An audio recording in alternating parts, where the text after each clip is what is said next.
Next gen ஆன்மீக அன்பர்களுக்கெல்லாம் அடியனுடைய ஆசீர்வாதம், வாழிய நலம். அந்த வகையில் பார்க்கும் பொழுது மனித வாழ்வை பொறுத்த வரைக்கும் ஒரு போராட்டம் நிறைந்த ஒரு வாழ்வாகத்தான் போய்விடுகின்றது. பிறப்பில் இருந்து அவன் ஒரு நிலையை அடைகின்ற வரை எத்தனை விதமான போராட்டங்களை அவன் சந்திக்கின்றான். துரோகங்கள், ஏமாற்றங்கள், சந்தோஷங்கள் இன்று ஒவ்வொன்றும் அவன் வாழ்விலே கலந்து விளையாடுகின்றது. அப்படிப்பட்ட ஒரு மனிதன் ஒரு நம்பிக்கை, அந்த நம்பிக்கையை அவன் இறைவன் மீது வைக்கின்றான். இறைவன் சார்ந்த இறைவனாய் அம்சமாகிய அந்த நவகிரகங்களின் மீது வைக்கின்றான். அதைத்தான் ஜோதிடம் என்பார்கள். அந்த வகையில் பார்க்கும்பொழுது நமக்கு நம்பிக்கை இருக்கோ இல்லையோ நவகிரகங்களும் நம்மை நகர்த்தி கொண்டு தான் இருக்கின்றன.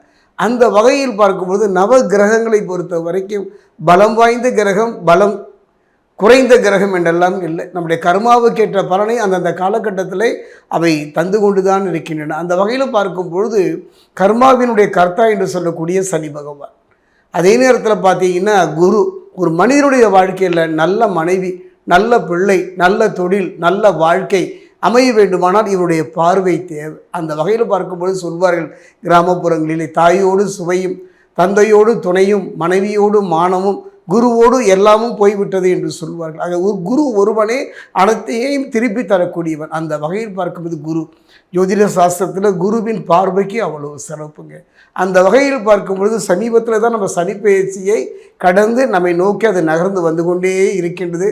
கர்மாவின் பலனை தந்து கொண்டிருக்கிறது. அந்த வகையில் பார்க்கும்பொழுது குரு பயிற்சி, குரு பகவானை பொறுத்த வரைக்கும் ஒரு கிரகத்திலிருந்து இன்னொரு கிரகத்துக்கு மாறுவதற்கு குறைஞ்சமான ஒரு காலம் தான். அந்த வகையில் பார்க்கும்போது திருக்கணிதம், வாக்கியம், இந்த ரெண்டும் தான் எடுத்துக்கொள்ளப்படுகின்றது. அந்த வகையில் பார்க்கும்போது வாக்கிய பஞ்சாங்கம், வாக்கிய பஞ்சாங்கம் பிரகாரம் பார்த்தீங்கன்னா மே மாதம் 26ஆம் தேதி குரு பகவானை பொறுத்த வரைக்கும் மிதுனத்திலிருந்து கடகத்துக்கு பெயர்ச்சி ஆகிவிட்டார். அதே பார்த்திங்கன்னா திருக்கணித பிரகாரம் பார்த்திங்கன்னா ஜூன் மாதம் 2ஆம் தேதி அவர் பெயர்ச்சி ஆகின்றார். இந்த குரு பயிற்சி எந்த விதமான ஒரு தாக்கத்தை, எந்த விதமான ஒரு நிம்மதியான ஒரு வாழ்வை தருமா என்று இப்போ கேள்வி நம் முன் எழுந்து நிற்கின்றது. அந்த வகையில் பார்க்கும்பொழுது இந்த குரு பயிற்சி, இந்த குரு பயிற்சியை நம்ம அவளோடு எதிர்பார்க்கிறோம். அரசியல் மட்டுமல்ல, ஆன்மீகம் மட்டுமல்ல, தொழில் மட்டுமல்ல, நம்முடைய வாழ்வுக்கு இந்த குரு பயிற்சி மிகப்பெரிய ஒரு மாற்றத்தை தருமா? தரும். காரணம் என்னன்னா, மிதுனம் என்பது புதனுடைய இடம். அந்த இடத்தில் இருந்து அவர் இப்போ பார்த்தீங்கன்னா சந்திரன் மனோகாரனுடைய இடத்தை நோக்கி அவர் நகர்ந்து விட்டார். இது எவ்வாறு இருக்கும், எந்த விதமாக நம் வாழ்வை நடத்தி தரும் என்பதைத்தான் நம்ம சோடி பிரசன்னத்தில் பார்க்க போகிறோம். என்னுடைய அனுபவத்தில் பார்த்தீங்கன்னா குரு பகவானை பொறுத்த வரைக்கும் 3 கிரகங்கள் இங்கே, சூரியன், சந்திரன், அதே நேரத்தில் பார்த்தீங்கன்னா செவ்வாய், இவர்களாம் நண்பர்களாக இருக்கின்றார்கள். நண்பர்களாக இருந்தாலும் கூட இந்த சோடி பிரசன்னம் என்பது ஒரு அற்புதமான ஒரு கலை. அதாவது இந்த சோடி பிரசன்னம் என்பது ஆழ் மனத ரகசியங்களையும் எப்பொழுதோ செய்த கர்மாவின் பலனையும் கணித்து சொல்லக்கூடியது தான்.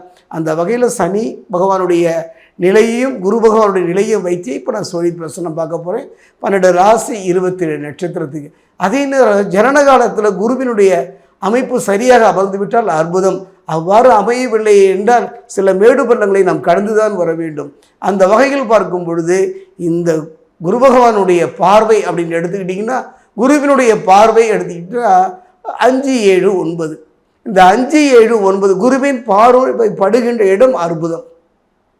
அந்த அற்புதமான இந்த குருவினுடைய பார்வை, இந்த குரு பயிற்சி 2026 எவ்வாறு இருக்கும் என்பதை இப்போ நம்ம சோழி பிரசனத்தில் பார்க்க போகிறோம். விருச்சிக ராசி அன்பர்களே, ஒரு அருமையான ஒரு வாழ்க்கை, ஒரு மனிதனுடைய வாழ்க்கையில் நாம் எல்லாம் கண்கலங்கி நிற்கின்றோம். உடல் சார்ந்தோ, மனம் சார்ந்தோ, தொழில் சார்ந்தோ ஏதோ ஒரு விதத்தில் போராடுகின்றோம். அந்த போராட்டம் வெற்றியோ தோல்வியோ கர்மாவின் பலன் தானே. நல்ல திறமை, நல்ல அறிவு இருந்தும் கூட நாம் ஏன் வெற்றியை நோக்கி நகர முடியவில்லை? ஏதோ ஒன்று இடிக்கின்றது அல்லவா, அதைத்தான் கர்மா என்று சொல்வார்கள். அந்த வகையில் பார்க்கும்பொழுது ஒரு கடுமையான போராட்டத்தை சந்தித்து வந்தவங்க வாழ்க்கையில் 2026 குரு பகவானை பொறுத்த வரைக்கும் மிதுனத்தில் இருந்து கடகம் வந்திருக்கின்றார்.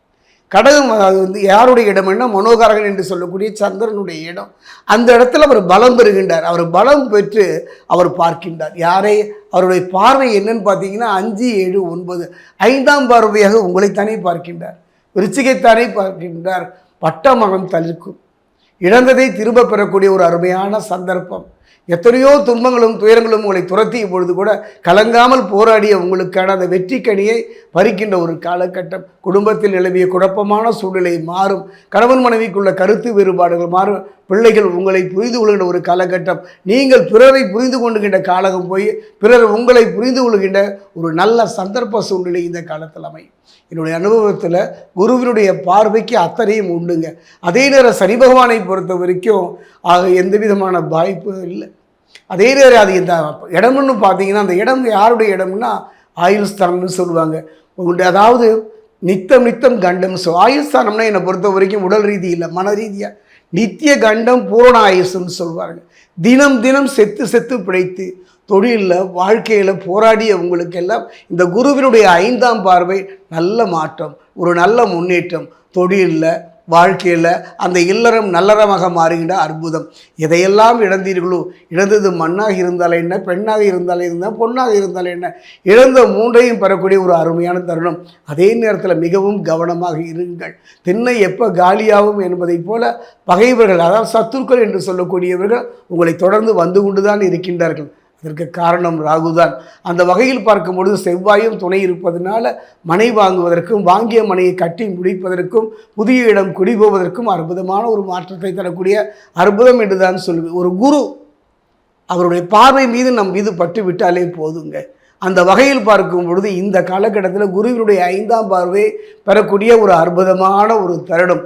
நிதானமாக பொறுமையாக திரும்பி பாருங்கள். கடந்த காலத்தில் நல்லவன் யார் கெட்டவன் யார் என்று புரிபடாமல் இதையெல்லாம் இழந்திருப்பீர்கள், எத்தனை அவமானங்களை சந்திப்பீர்கள்.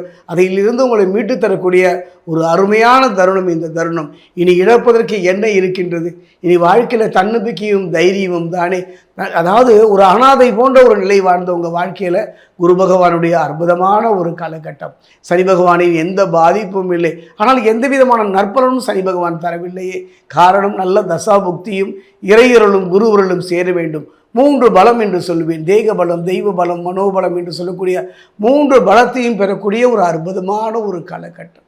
முடிந்தால் இந்த காலகட்டத்தில் குலதெய்வம் ஆலயம் சென்று வழிபாடு செய்வீர்கள். குலதெய்வமே தெரியவில்லை என்று கலைஞரிப்பவருக்கு திருமலை ஏழுமலையானை குலதெய்வமாக நினைத்து வழிபாடு செய்யுங்கள். முடிந்தால் இந்த காலகட்டத்தில் கர்மாவின் காரணம் என்று சொல்லக்கூடிய சனி பகவான், அதே நேரத்தில் குரு பகவானின் 5ஆம் பார்வையுடன் முழுமையான நற்பலனை தக்க வைத்துக் கொள்வதற்கு திருத்தணி அருகே இருக்கக்கூடிய பாதஸ்ரீஸ்வரர் ஆலயம் சென்று சனி பகவானை அங்கு தரக்கூடிய நல்லடையை கொண்டு உங்கள் கையினாலேயே அபிஷேகம் செய்து வழிபாடு செய்வீர்கள். நல்ல யோக பலனை பெறுகின்ற ஒரு அருமையான ஒரு காலம் 2026 இந்த குரு பயிற்சி.